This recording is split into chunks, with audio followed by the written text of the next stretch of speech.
Assalamualaikum warahmatullahi wabarakatuh. Shalom. Di video kali ini, saya akan memenuhi tugas saya dalam mata kuliah pengantar teknologi informasi. Dan di video kali ini, saya akan menjelaskan pendapat saya dampak COVID-19 dalam kehidupan pribadi saya sebagai mahasiswa kesehatan. Sebelumnya, perkenalkan, nama saya Anggita Stefania Taono. Saya dari kelas Anestesiologi C dengan NIM 200106019 dalam tugas pengantar teknologi informasi. Nah, sebelum saya membahas lebih lanjut, kita harus tahu dulu dong apa itu coronavirus dan COVID-19. Coronavirus merupakan keluarga besar virus yang menyebabkan penyakit pada manusia dan hewan. Pada manusia biasanya menyebabkan penyakit infeksi saluran pernapasan, mulai dari flu biasa hingga penyakit yang serius seperti Middle East Respiratory Syndrome atau MERS dan sindrom pernapasan akut berat atau SARS, Acute Respiratory Syndrome atau SARS. Nah, coronavirus jenis baru yang ditemukan pada manusia sejak kejadian luar biasa muncul di Wuhan, Cina pada Desember 2019. Kemudian diberi nama Severe Acute Respiratory Syndrome Coronavirus 2 atau SARS-CoV-2 dan menyebabkan penyakit coronavirus disease 2019 atau disingkat dengan COVID-19.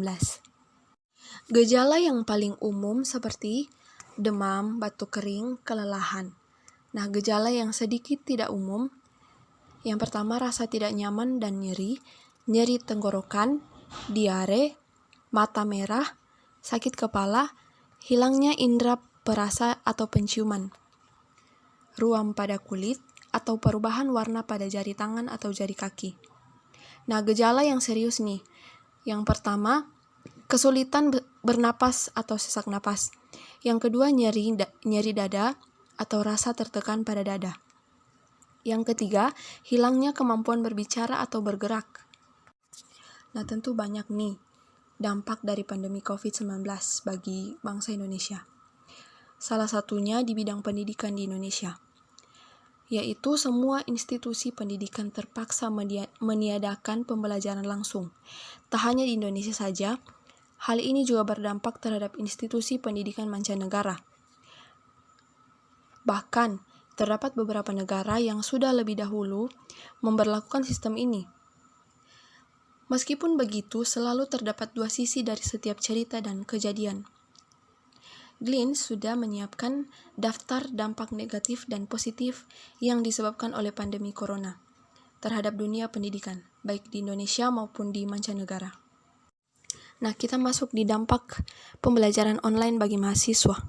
Menurut saya, dampaknya itu yang pertama, kelengkapan bahan ajar dari dosen.